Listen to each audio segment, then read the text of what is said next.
Hello and welcome to the Scugog Chamber of Commerce candidate meeting. Today's show will be aired on Rogers TV, the Scugog Chamber's YouTube channel, and live streamed on Facebook. Before we begin, I'd like to welcome the chair of the Scugog Chamber of Commerce, Mr. Michael Phillip. Michael? Thank you, John. Hello, everyone, and thank you for joining us for today's program. As mentioned, my name is Michael Phillip, and I am the chair of the Scugog Chamber of Commerce. The Chamber is an organization built to help local business. We provide our member businesses with the support and knowledge they need to start and to grow their business. We also do a lot of legwork navigating pathways for businesses to get what they need from the township, the region, and the provincial governments. Throughout the year, the Chamber works to put on many events for our business community and the residents of the Township of Scugog. Our series of monthly updates have been very informative. We appreciate the support of our members and township, as well as the regional and provincial governments. I wish to congratulate each of our local candidates and to thank you for running to represent us during this election. I know it's not an easy job. I look forward to hearing your answers to these questions submitted by our local community. Now I'll turn it back to you, Jonathan. Thank you, Michael. Today's show is an opportunity for candidates to voice their opinion on issues the Chamber of Commerce feel are important to its members and to the Township of Scugog. Each candidate will have an opportunity to explain their platform and answer questions. There will be a 2-minute time restriction on each answer. After all the answers to a question have been given, each person will have an opportunity to rebut. The rebuttal will be limited to 30 seconds. The order of speakers was predetermined during a draw held prior to the start of our show. I'd like to introduce the candidates who are joining us today. Mr. Jonathan Giancroce, representing the Liberal Party of Canada. Mr. Chris Cameron, representing the New Democratic Party of Canada. Ms. Patricia Conlon, representing the People's Party of Canada. And Ms. Sarah Gabrielle Barron, who is an independent candidate. Welcome all. Thank you so much for being here today. I did want to mention that Mr. O'Toole, the representative for the Conservative Party of Canada, is unable to be here due to a conflict in his schedule. The Green Party of Canada does not have a representative for this area. We will begin by asking each candidate to speak about their platform. Please note, as I mentioned earlier, there will be a time limit of 2 minutes. Let us begin. As I mentioned, each candidate will have 2 minutes to explain their platform. We'll begin with Mr. Giancroce of the Liberal Party of Canada. My name is Jonathan Giancroce, and I'm the Liberal candidate here in Durham. I want to thank the Scugog Chamber of Commerce and John for hosting this discussion today. This election is about healthcare, the environment, and the economy. And we need a government that's going to tackle these issues, not ignore them. When it comes to healthcare, the Liberal government will not tie your treatment to your tax bracket. We have secured the most diverse portfolio of vaccines in the world, leading the G7 and the G20 in vaccine administration. And while the Conservatives had told everyone that we were going to get vaccines by 2030, we outperformed and we got the vaccines by September. We knew we couldn't wait any longer to take action on climate change. Scientists around the world told us that climate change is the greatest global threat to our planet as we know it, but our government saw an opportunity. Canada has a workforce, a highly skilled workforce, an education and natural resources and an innovative spirit. And that's the perfect combination to grow our economy because we know that a green economy is a booming economy. Canadians work a full career to make this country a better place, then retire and to struggle financially. When the Conservative government thought it was okay to increase the qualifying age to 67 for OAS and GIS, we listened to Canadians and made it to 60 and put it back to 65. But we knew it wasn't enough. And we knew that we needed to increase the old age security and the guaranteed income supplement by 10%, taking 20% of seniors out of poverty. Erin O'Toole has been the MP for this riding for 9 years. And when you cast your ballot this election, I want you to ask yourself, what has he done for you in 9 years? And I am asking, Durham is ready for change. And I am asking for your vote this election to be your voice in the House of Commons. Thank you. Thank you, Mr. Giancroce. Next, I'll ask Mr. Cameron of the New Democratic Party of Canada to give his overview. Hello, everyone. My name is Chris Cameron. I'm your NDP candidate for the riding in Durham for the upcoming federal election. I want to thank the Scugog Chamber of Commerce and John for hosting this today. First of all, I do want to acknowledge The lands we're on today are the traditional territory of the Mississaugas of Scugog Island First Nation. It's now home to many diverse First Nations, Inuit, Métis people. We acknowledge that Oshawa is covered under the Williams Treaties, and as a settler on these lands, we are all treaty people. I decided to run in this election because I believe we need change. It's something that over the last few years, maybe we've accelerated knowing what we need for change. The pandemic may have brought that up. It's maybe brought it to the forefront. And one thing that I really believe that we need to do in Durham, and we've seen around the province, around the country, is we need to end private for-profit long-term care. We need to develop national care standards. We need to look at real steps to protect our environment. We need to ensure healthcare is comprehensive. We've noticed the healthcare system struggling during this pandemic. It's not something that just magically happened. It's just happened to accelerate and bring it to the forefront. We want to ensure that you're covered head to toe, including dental and pharmacare. And obviously specific to this, the Scugog Chamber of Commerce, they want to see that small business can flourish. We want to be able to level that playing field. We're going to work to make sure that small business can work against large corporations.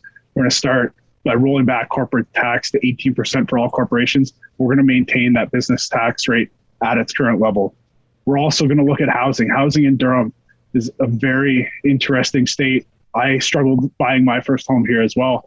It's something where I got outbid, and do you know what? I had to buy and wait a year and a half for a house to be built. We want to do all those things. We can do this. Thank you. Thank you, Mr. Cameron. Our next speaker will be Ms. Conlon of the People's Party of Canada.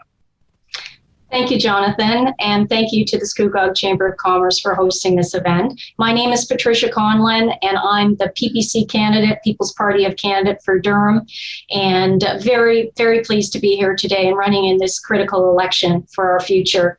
The People's Party of Canada is a platform that resonates with me. I've been a long-term conservative, but having looked at it and witnessed some of the things happening over the last 18 months, I felt called to participate. And this is what I believe the best platform for our future. I'm not a politician. I've been a business professional. I've owned a recruitment firm for over 20 years, so I understand the importance of jobs in all sectors in Canada. Meaningful jobs for Canadians is what I want to help create. I'm a speaker internationally, and I'm an author. I'm a registered holistic nutritionist, so I care deeply about our environment and the connection between our soil, air, and water, and want to help clean that up. I think the People's Party of Canada has the best platform for our future. We want to reduce taxes. Carbon taxes in Durham, in a community that has so many farmers, are an enormous burden. Where does that tax go? Why aren't we cleaning up the water in our First Nation reserves? We want to do a lot for people in Durham. We want to help with housing. We want to eliminate the capital gains tax that protects people's largest asset. We care about people. We want to reform some of the COVID measures that have caused unprecedented harm. I've been out to speak with small business owners, and as a small business owner myself, I feel we need to make important changes for all people to prosper in the future. I care about the health of our community and want to focus on measures that boost physical health, mental health, and help people get back to work. That's going to help our economies flourish. I thank you very much for all of your thoughts, and I look forward to hearing from the other candidates. Canada, as a final word, is a resource country, and the People's Party of Canada wants to unite our country. Thank you. Open up our resource sector. Thank you very much, Ms. Conlon. Our next guest is Ms. Barron, running as an independent. I'm Sarah. I grew up in Newmarket, so I know what Durham faces in terms of exponential growth and the need for good planning. And that's what this election should be about, good planning by communities across the country. To do that right, we need to be climate crisis courageous.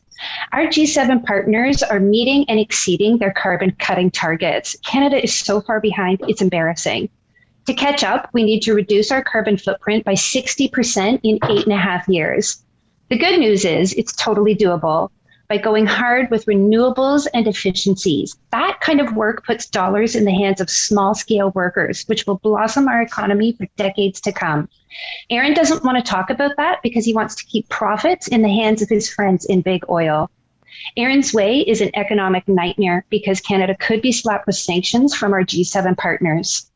On my website, sarahforddurham.com, you'll see links to my podcast, Radioactive, and my social media, where I'm relentless in exposing truths about the new nuclear or small modular reactor threat to Canada. Darlington workers are the gold standard in nuclear safety, and we need them to continue to be, because I believe the Canadian Nuclear Safety Commission is a captured regulator, and we need some investigation into this. I'm pro-CBC. I am pro-choice. I denounce conversion therapy for LGBT plus youth. I'm an ally to Indigenous people. I have the guts to use the word genocide with respect to the residential school system that happened in our country. I have 2 degrees in Indigenous studies, and I know how to respect and honor the treaties and laws of our country. There is a severe drought in the prairie provinces, and that could repeat. We need a national food security mandate, and I'm hoping that the farmers in Durham will reach out to me and tell me what that should look like, because we need Durham to be climate crisis courageous. Thank you, Ms. Barron. Now we'll begin our questions. Please, as I mentioned, limit your answers to 2 minutes. We're going to start with Mr. Cameron, and I'll just read the question. As you're aware, there is a severe housing crisis across the country, but especially in North Durham. How do you and your party plan to deal with this crisis? Thank you, Jonathan. Canada, it's an extremely severe national housing crisis, the fastest growing housing prices in all of the G7, and this shows no sign of slowing. I've experienced this firsthand. I mentioned in the introduction, I spent months being outbid for a home, eventually buying into a development, having to wait a year and a half. And that's just me. There's hundreds and more that can't make rent. They can't afford a house. And there's just not enough supply in North Durham. We see a 25-story building going up on Simcoe Street in North Oshawa. They're building quickly, but it's not enough. So the pandemic accelerated this. We were on this path before 2020. So what we were doing just wasn't working under previous governments. If elected, an NDP government would build at least 500,000 units of affordable housing in the next 10 years. We'll also place stricter rules on CHMC loans to prevent mass renovations that are driving prices up. We'll also implement a 20% foreign buyers tax on the sale of homes to non-Canadian citizens to clamp down on foreign speculation. We'll also make it easier for people to achieve the dream of homeownership by ensuring they have more viable paths. This includes reintroducing 30-year terms on CMHC insured mortgages and allow for smaller monthly payments. We'll also double the home buyer's tax credit to $1,500 to help people cover those closing costs. We know that is expensive. And in the short term, we also need to have a solution. So we will provide up to $5,000 in annual rent subsidies for people struggling with skyrocketing rents. This is a crisis. It's national. I use the example, I'm from the East Coast. The townhome that I have in Durham, we could buy a 5-bedroom house in Nova Scotia. It is a crisis here. We do need to address it. We have the solutions. Thank you, Mr. Cameron. Our next speaker will be Ms. Barron, and I'm going to ask the question once again. As you're aware, there's a severe housing crisis across the country, but especially in North Durham. How do you plan to deal with this crisis? To me, I don't know if I would use the word severe crisis. I don't see people living in the streets. I don't see people living in refugee camps due to famine or fire or war. The crisis here is that it is paradise and everybody wants to move here. So housing prices are skyrocketing. Government tinkering with tax systems, interest rate caps for certain income earners. These are Band-Aid solutions that might help a little, but those old school solutions are not ideal. For me, the solution lies in very intentional community-controlled new builds, and this can and should be incentivized by government because it's our tax dollars after all. If we look at our potential solutions through the climate crisis lens, then everything changes. Let me tell you about Drake Landing. It's a small community in Okotoks, Alberta that was designed intentionally with NRCan funding. It's got the highest building standards, solar on every home, and that solar is stored underground. It meets more than 90% of their community heating needs, including their water heating needs. Could you imagine never having to pay a power bill again? That is our potential reality if we just face the climate crisis head on and think positive. But Durham has some of the best soil in the country. If we're really going to face desertification of the prairie provinces, then we need to stop putting more and more homes on top of Ontario's prime growing soil. If you think the soil itself needs to be valued, please tell me. Economists are all teaching this in first-year university. Negative externalities become negative internalities, and that is our economic future. It starts in Durham, putting a very, very high dollar value on soil and forest degradation. That's the future you will invest in when you send me to Ottawa. A future that keeps Durham beautiful, but still prosperous, with new builds and designed by you. Thank you, Ms. Barron. Our next guest is Ms. Conlon. And I'll ask the question once again. As you're aware, there is a severe housing crisis across the country, but especially in North Durham.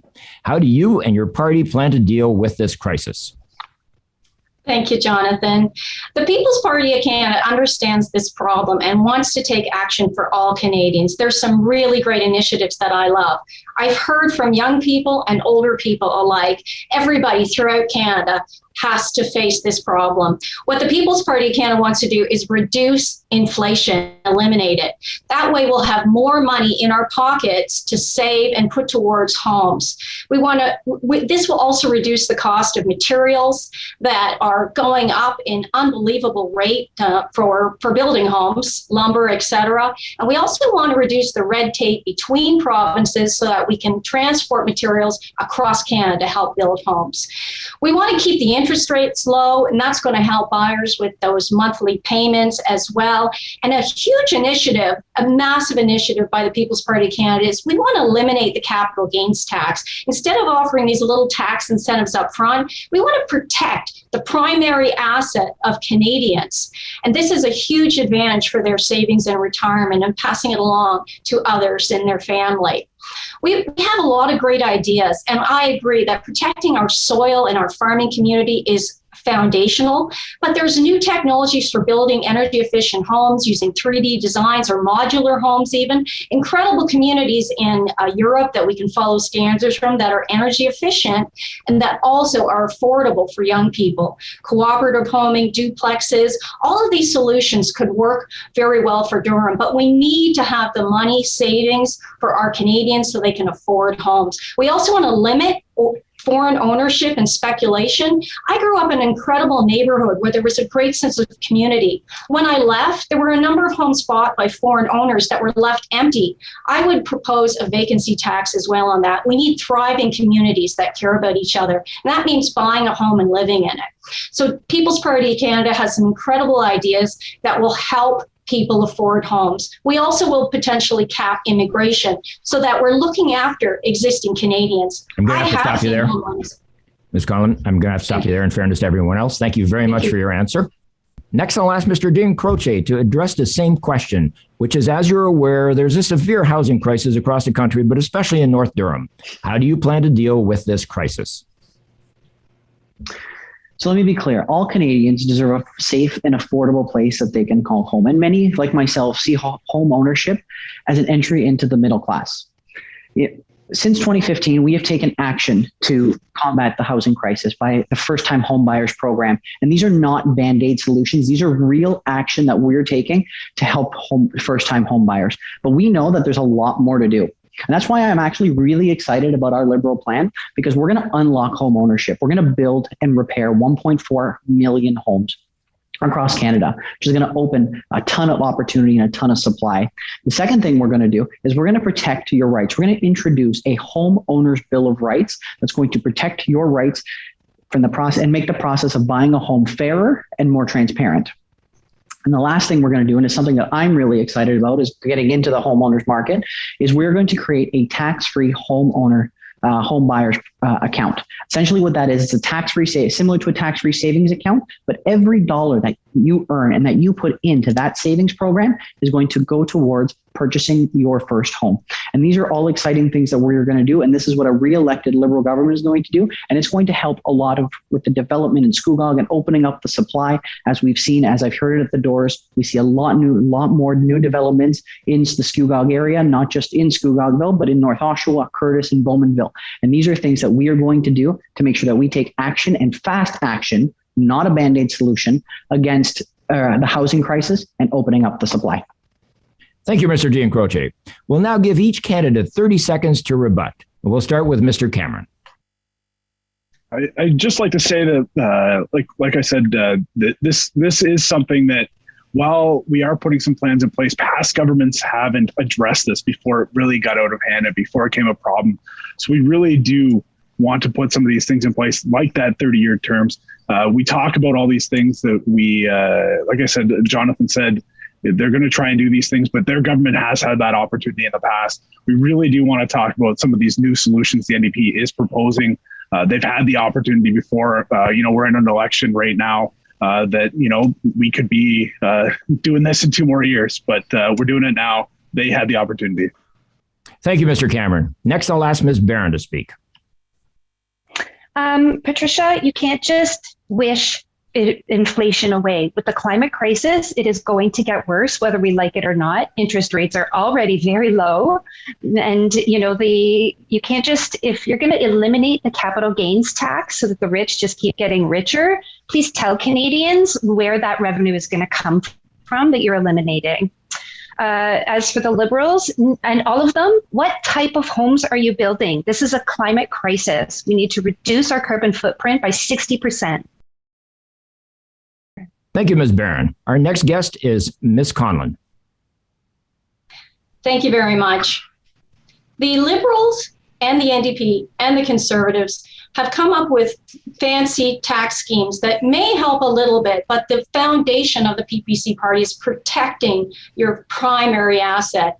Home ownership is extensive across Canada. Middle-class people need to protect that asset, and that is a huge benefit to Canadians that we support.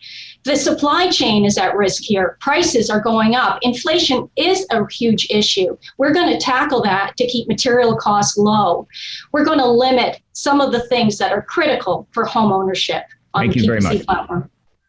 Thank you, Ms. Conlon. Next, I'll ask Mr. Giancroce to rebut. Thank you. So let me be clear. We have a plan that's going to build young homes for not just young families, but for everyone. Our plan is for everyone. And we have a costed, attainable plan. And I wish my Conservative counterpart was here to debate this, but that's okay. But we want to make sure that we have homes for everyone. We're going to build 1.4 million homes across Canada. And that is our plan. And it's attainable and it's costed. Unlike the NDP, we have a costed plan to do it. Thank you, Mr. Giancroce. I'll now read our next question and ask Ms. Barron to answer first. Businesses are having an extremely difficult time hiring people. How do you and your party plan to handle the shortage of labor in our area? The issues are linked. People can't live here if they can't afford the housing. It's all linked. If we look at worker shortage through the climate crisis lens, we see that most areas of this planet are really, truly suffering. I feel it behooves us as Canadians to be compassionate and develop a robust climate crisis refugee program that welcomes in workers who want to work into community new builds that are designed to be affordable long-term for the climate crisis and with food security in mind. For example, we could have a 1/4-acre plot of a community garden for every single one of those new homes you see going up. Community gardens build community social cohesion and local food resiliency, which we will need in the climate crisis to come. Remember, if we put a cost on the soil, then construction companies will have to allot some of this gorgeous landscape to forest and gardens. I personally do not have a lot of time for folks who don't want to work. However, a lot of people are on social assistance and they want to get some education or try part-time work. And if they do, social assistance claws that back. With universal basic income, everyone gets a basic stipend. For those of us who don't need it, we can pay it back immediately or perhaps into community service donation portals. But if you're at the poverty line, you can't take that chance of getting some education or a part-time job because it gets clawed back. So universal basic income works very well in European countries, and Canada would do well to transform our punitive social assistance programs into universal basic income. With guaranteed livable income, it's a similar concept, but each region costs out the livable minimum based on parameters like housing costs. It's a method that's more expensive to administer, but it is more equitable if done right. Thank you, Ms. Barron. Our next speaker will be Ms. Conlon, and I'll ask the same question once again. Businesses are having an extremely difficult time hiring people. How do you and your party plan to handle the shortage of labor in our area?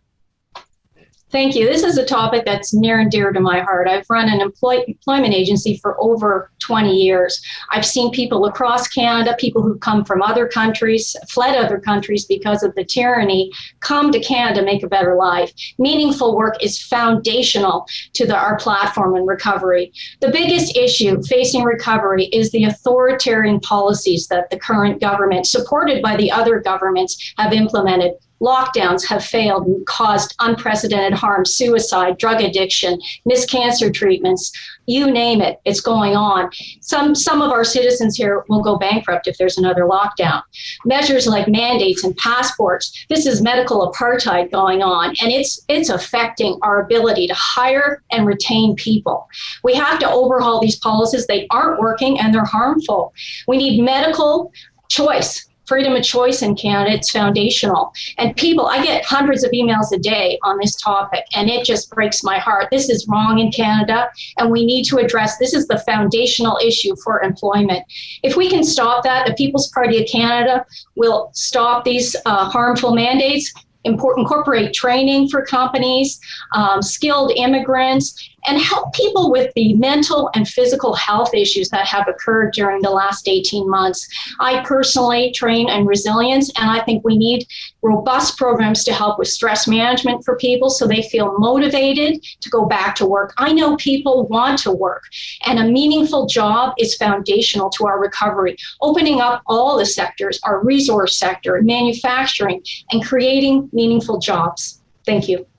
Thank you, Ms. Conlon. Our next guest is Mr. Giancroce. And again, the question, businesses are having an extremely difficult time hiring people. How do you and your party plan to handle the shortage of labor in our area? Well, as we all know, one of the signs of a strong recovery from this pandemic is when business sectors' growth outpaces their ability to find workers. And in Scugog, that's a great thing because it means that our economy is growing at a faster rate. But we have a plan to assist businesses to help with hiring. We are going to welcome talented workers to Canada. We want to make it easier for workers to relocate for good jobs, keeping experienced workers in the workforce. But that's not all. Our re-elected Liberal government, we want to introduce a great new tax credit called the Labor Mobility Tax Credit to allow workers in buildings and construction and trades to deduct up to $4,000 of eligible travel and temporary relocation expenses, which is giving them $600 a year.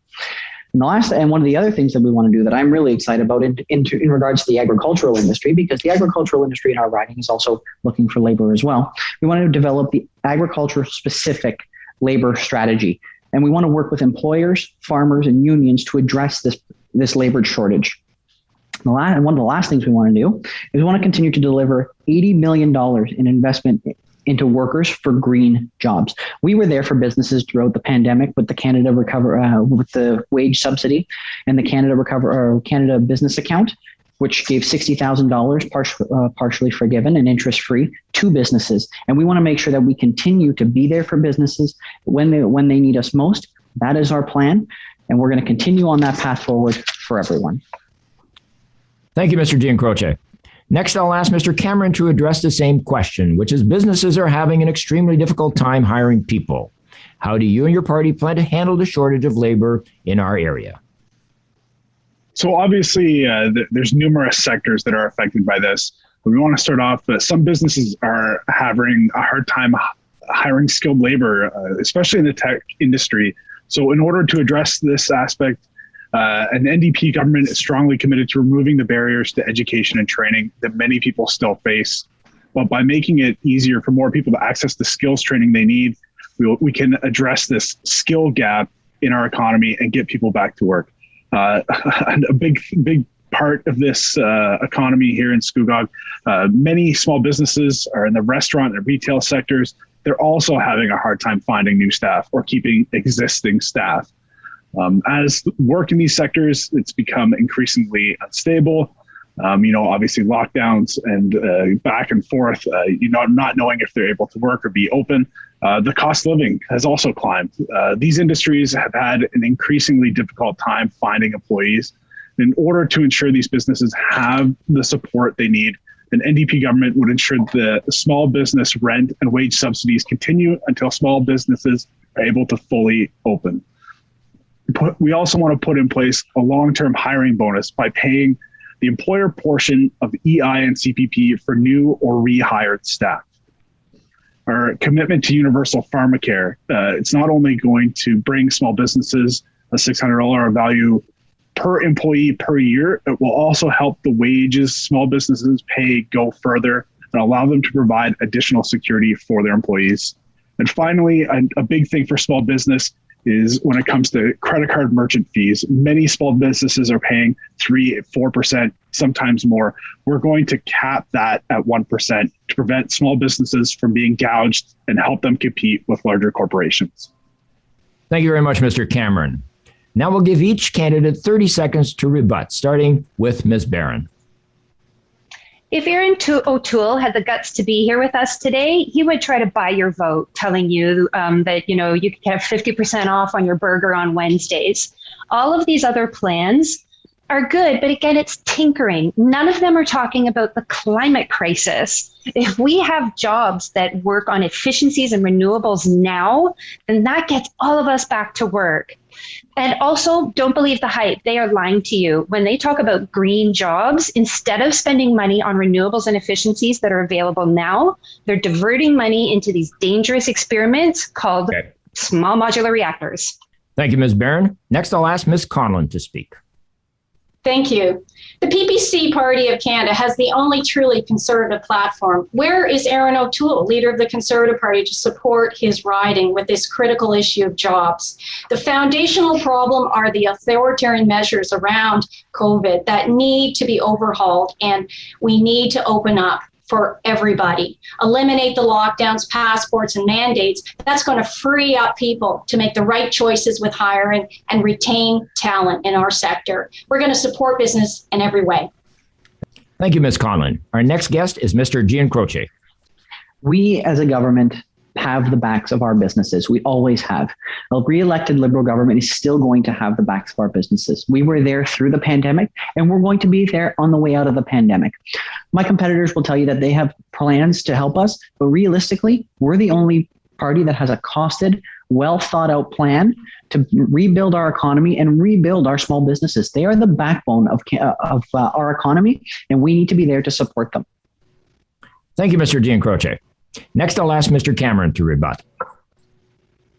During the pandemic, we've seen that it's possible for the government to step up and provide a basic income to Canadians. We need to look at this as something that, again, the NDP can offer. We were talking about an election earlier than 4 years. If there was a plan for businesses from the Liberals, they had the opportunity to continue this, work on this, and they could have held an election 2 years from now. Thank you, Mr. Cameron. I'll now read our next question and ask Ms. Conlon to answer first. Many people feel bringing manufacturing back to Canada is important, especially in automotive, technology, and pharmaceutical. What do you plan to put in place short and long term to bring manufacturing back? Thank you very much. This is a topic near and dear to my heart as well. I've worked in recruitment in the manufacturing and technology sectors for most of my life. The PPC Party has an amazing plan to build Canada and help us prosper by lowering corporate income tax gradually over time over to 10%. We believe business owners know best how to spend their money and thrive. We're also going to eliminate the capital gains tax. That will allow business owners to invest in their business instead. I know there's a lot of new technologies coming up, but it takes money to create them. I've spoken with General Motors, and they do not have the infrastructure yet to set up electronic vehicles, no matter how much we want them. We just aren't there yet. We need to open up our oil and gas sector. Why are we importing oil from Saudi Arabia with all their human rights violations? Canada is a resource country. We need to open up our resources. We do it better than anyone. We need to unify our country with jobs across Canada. open up our pipelines instead of dangerous transportation of oil on rail and cargo ships. And in terms of pharmaceuticals, we need to focus on safe treatments for COVID that are out there, like ivermectin, hydroxychloroquine. We're working with experimental vaccines now, but we also need to look at the safe treatments available because the data is clear. These experimental vaccines are showing issues around safety and effectiveness. This is something our doctors are telling us loudly, and we need to open up dialogue. So pharmaceuticals, safe treatments, manufacturing, all these sectors can open, and our oil and gas sector. We also need to support our farmers. They're the backbone of our society. Food security is critical, and protecting our soil. That's key for us. Thank you. Thank you, Ms. Conlon. Our next speaker will be Mr. Giancroce, and I'll ask the question once again. Many people feel bringing manufacturing back to Canada is important, especially in automotive, technology, and pharmaceutical. What do you and your party plan to put in place short and long term to bring back manufacturing? Well, manufacturing is a big part of our economy. It really is. And we, in the short term, as a government, we cut taxes in half for businesses that manufactures zero emissions products. We really want to make sure that we support our manufacturing industry. But at the same time, we want to make sure that we invest in green manufacturing and green jobs, like building electric vehicles.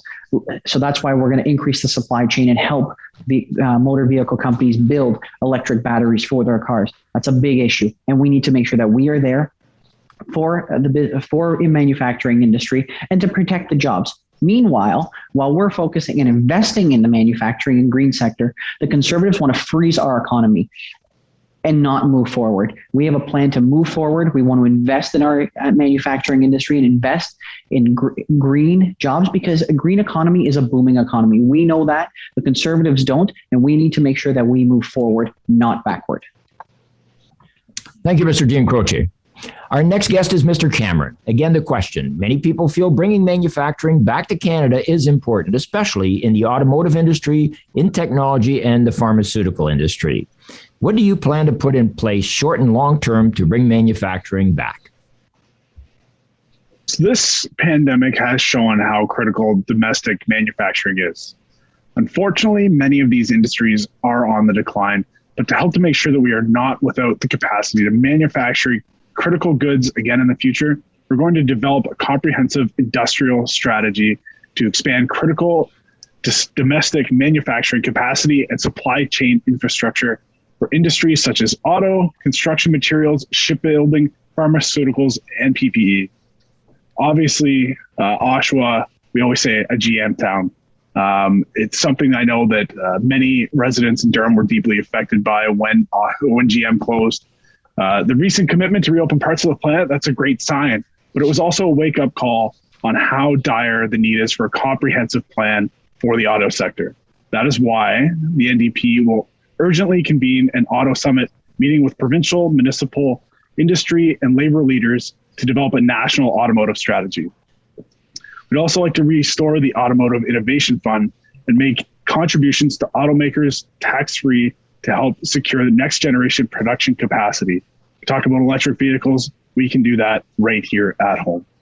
We will also ensure that federal incentives for zero emission automobiles prioritize made in Canada. That's made in Canada vehicles. And finally, something that many farmers in Durham will benefit from is that the NDP will introduce a payment protection program for produce growers and take immediate steps to restore protection for growers selling to the United States under the Perishable Agricultural Commodities Act. Thank you, Mr. Cameron. Next, I'll ask Ms. Barron to address the same question, which is many people feel bringing manufacturing back to Canada is important, especially in the automotive industry, in technology, and in the pharmaceutical industry. What do you plan to put in place short and long term to bring manufacturing back?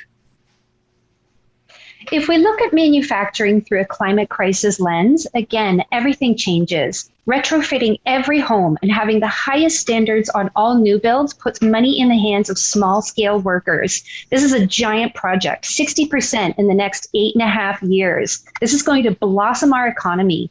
Workers that retrofit windows, doors, insulation, workers that install home self-sufficiency energy systems, workers that put up and maintain wind farms and geothermal energy storage facilities for whole communities. These are good-paying middle-income jobs. They are jobs that don't require 8 years of university education. This type of worker doesn't want a handout. They just want to work. Manufacturing for the renewables, solar, wind, geothermal, small-scale hydro will have to be localized. Gone are the days of massive factories employing thousands. We can make a lot of goods from 3D printers. We have just-in-time manufacturing. Today's economy is the opposite of the post-World War II Industrial Revolution. Today, it's small-scale, self-employed, entrepreneur-based, always evolving, and these are good things. As for automotive, we all need to transition to electric cars fast to make a rapid shift, 60% in 8.5 years. I would prefer to incentivize over legislate, but at this point, both are required. We don't need to push that hard. The automotive industry is already going into electric because trust me, I've had an EV for a full year now, and it saves you thousands of dollars. But the automotive industry is also going electric because it's their kids' future at stake too. Business people are smart. We are in this together. We can and will cut our carbon by 60% in 8.5 years, only if Durham is willing to be climate crisis courageous. Thank you, Ms. Barron. We'll now give each candidate 30 seconds to rebut, starting with Ms. Conlon. Thank you. People's Party of Canada understands that business owners know best what to do with their money. We are going to support a prosperous and competitive Canada through changes to our taxes, reducing taxes for owners and eliminating the capital gains tax. We're going to support farmers with regenerative farming models that will help reduce costly inputs and heal the soil at the same time, sequester carbon instead of a carbon tax. We care about the economy. And PPC is the only conservative platform out there. Thank you. Thank you, Ms. Conlon. Next, I'll ask Mr. Giancroce to speak. So let's not forget, while my colleague mentioned GM, we were the ones who worked with GM, Unifor, and the province to make sure that we reopened that plant. The other thing that we did when it comes to manufacturing is we made sure that we can create a Moderna facility to procure vaccines here in Canada. And that's really what we're working on, and that we've got solid. And we're going to continue to reinvest in our manufacturing industry, whether it's electric vehicles, pharmaceuticals, vaccines, and PPE. Thank you, Mr. Giancroce. Our next guest is Mr. Cameron. Again, I want to touch on that the pandemic showed us that some of these things were lacking. We really do need to reinvest in ourselves. We talk about vaccines and how we got them from outside our country in past governments. I talk about we're going on a road trip. The NDP has always been a passenger. We want to have the keys to this car. We believe we can bring that back to Canada. We lost that under previous governments. We think we can bring that back with the NDP. Thank you, Mr. Cameron. Next, I'll ask Ms. Barron to rebut. Farmers do not need politicians telling them how to transfer into solar and methane to power their vehicles and homes. We're tied to NATO, and that means we're tied to Saudi Arabia.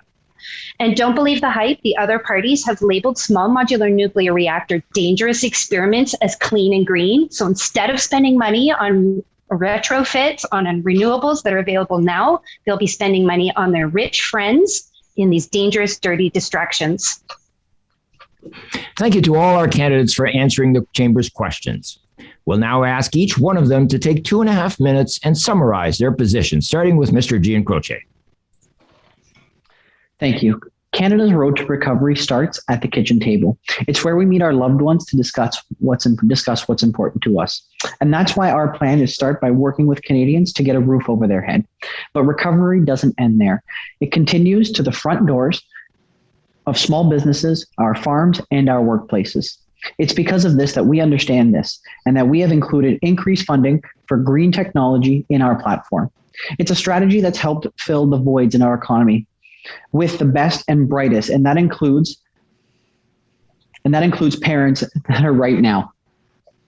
And by offering $10 a day childcare, we are offering a choice to all Canadians, a choice that they either stay home with their children volunteer, or join the workforce. And that's why we're doing this, so that we can enjoy time with our families. And by investing in climate change initiatives, that we can spend more time, and as we care more about the outside and enjoying our great outdoors, what our great outdoors has to offer. Whether it's at the advanced polls on election day, I want to remind you, Erin's been MP for this riding for 9 years. And so when you go to cast your ballot, I want you to think, what has Erin done for you in the past 9 years? We are the only party that is going to be able to bring change and win this election. And we are going to do it by being a united, progressive voice for our riding. So I'm asking for your vote today. I'm asking you to bring real change to Durham, real change in uniting the progressives and uniting so that we can bring $10 a day childcare to this riding, so that we can bring a greener economy for our children and our grandchildren, and make it more affordable homes for our children and grandchildren. And that's why I'm running, and that's why I want to be your voice. So whether it's advanced polls or election day, vote Jonathan Jane Croce for real change in this riding. Thank you very much. Next, we'll ask Mr. Cameron to summarize. I'd like to start off in closing by first acknowledging that the Mississaugas of Scugog Island First Nation has been under a boil water advisory for over 10 years. We talked about action being taken in the last election. Action has been far too slow to happen. If this was us, we were talking about being under a boil water advisory, we would not be having the same conversation. It would have been done by now. We are committed to doing more for this community and all First Nations communities across this country. And I chose to run. This is my first time in a federal election. I chose to run with the NDP. I have not always voted NDP in the past. I'm honest. I have voted Liberal before, but I decided to run for the NDP because I believe in their plan. I believe in our plan. I want to work towards taking real steps to protect our environment. We want to make housing affordable. We want that to be a reality. We want to expand high-speed broadband to rural areas. We know this is possible. Other countries have done this. We need access to these things if we're asking people to use these tools. We also want to make sure that healthcare covers you head to toe. Again, we want to make sure, this is very important to our small businesses, that we level that playing field between small business and corporations. We're asked often, how are we going to pay for this? A large portion of this will come from putting corporate tax back to 18%, as well as increasing the top marginal tax rate by 2 points to 35% for those making over $210,000 a year. For millionaires, they'll also be taxed more. I do not have a fancy office. I don't believe in it. I don't believe in people donating to this campaign to pay for a building that's going to sit empty for a week. I have a campaign phone. It comes to my pocket. If you want an accessible candidate, you can call me. If I don't answer you, it's because I'm probably working my day job. I will get back to you, though. I will personally call you back. If you want a candidate that cares about what your concerns are, I am the person for you. Please reach out if you have any questions, and I personally will get back to you. No issue is too small. On election day, I hope you vote Chris Cameron, NDP. Thank you, Mr. Cameron. I'll now ask Ms. Barron to give her summary. Our country has a severe nuclear waste issue. I chose to run independent in Durham because I know these are pro-nuclear towns. If I can convince a pro-nuclear riding that these new nuclear small modular reactor designs are not okay, that our regulators have been safety compromised, then that's success to me. The Canadian Nuclear Safety Commission arbitrarily changed the licensing period from 4 to 10 years and then gave BWXT, the USA's largest nuclear weapons producer, a blind license to do whatever it wants in that relic of a factory in the middle of Peterborough next door. There's tritium and strontium-90 in the water in Ottawa, and yet the citizens don't know. And upriver, Chalk River Labs has been approved for a small modular reactor that is exempt from an environmental impact assessment, just like the one approved here for Darlington. Most importantly, the small modular reactor approved for the Bay of Fundy is experimental. It says it will recycle our CANDU solid fuel, but what it will really do is liquefy that fuel to extract a wee bit of plutonium. Plutonium is what makes nuclear bombs. The bombs that were dropped on Nagasaki and Hiroshima were from Canadian uranium, mined here and processed here. In 1974, India got the nuclear bomb from gifts from Canada. Canada must not be ground zero for a new global nuclear weapons race. SNC-Lavalin has had access to our country's experimental designs since Harper sold off the Crown Corporation in 2011. In 2015, SNC-Lavalin and a few weapons manufacturing partners also gained control of Canadian nuclear labs, where the scientists live. They cut more than 2,000 jobs in 1 year and had no oversight. Small modular reactors will pepper our north, be exported around the planet, and destroy our water supplies forever. There is still no safe plan for the solid can-do waste that we already have. The Liberals have stashed $8 billion in an accelerator fund for small modular reactors. Stephen Harper is chomping at the bit with TerraStar in Oakville. This SMR push is one big con job by Liberals, Conservatives, and their rich friends. We don't need new nuclear for our country's prosperous, beautiful future. Renewables and efficiencies are ready to go right now. Please think wisely when you vote, because Canada needs Durham to be climate crisis courageous. Thank you, Ms. Barron. Next is Ms. Conlon. Thank you. It's been my pleasure to speak today. PPC is the fastest growing party in Canada for a reason.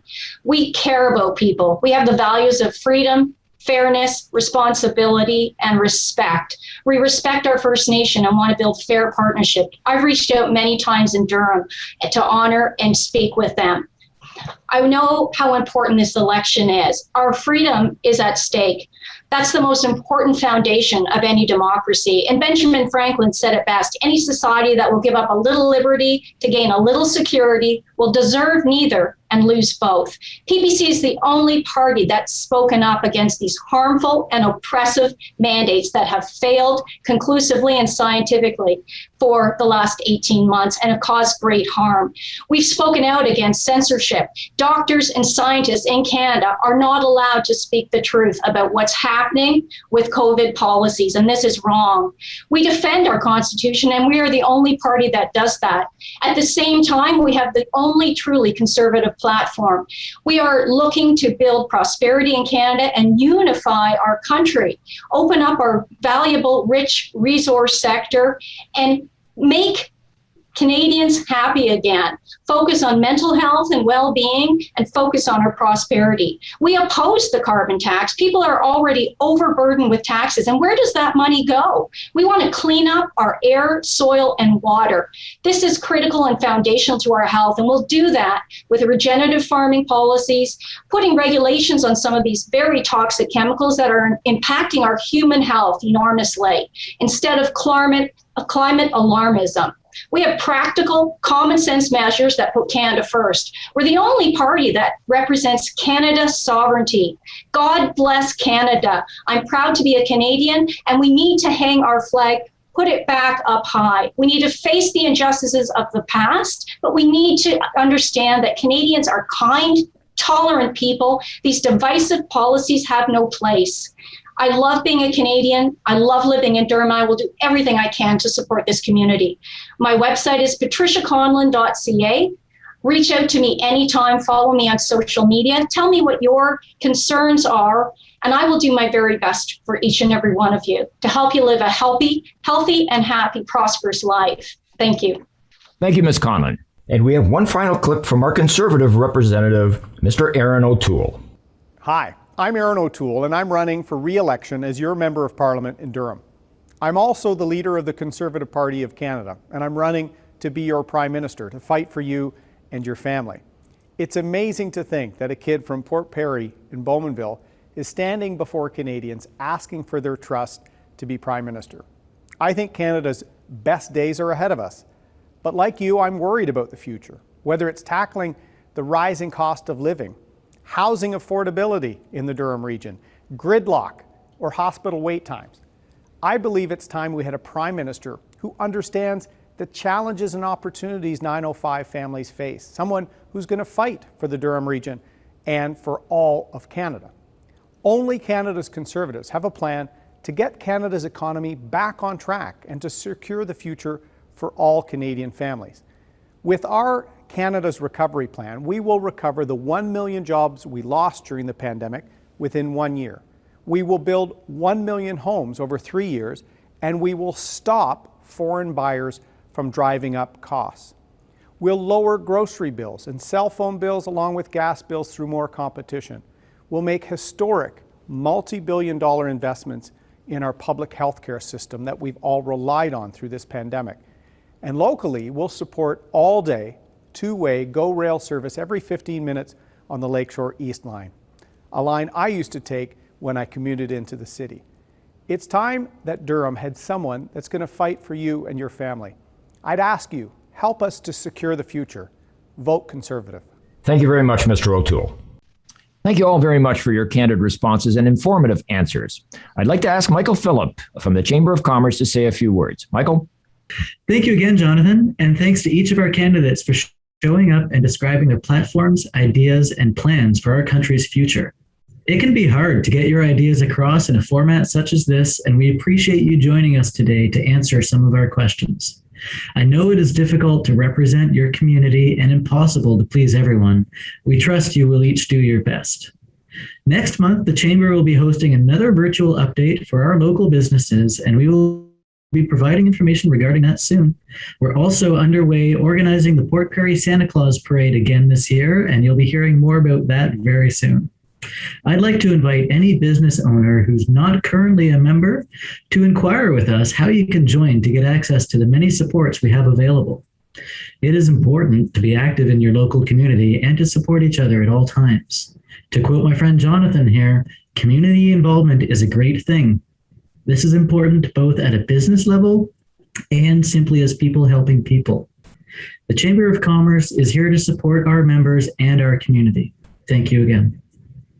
That brings our candidate meeting to a close. I'd like to thank Chris Cameron of the New Democratic Party of Canada, Sarah Gabrielle Barron running as an independent, Patricia Conlon from the People's Party of Canada, and Jonathan Giancroce of the Liberal Party of Canada.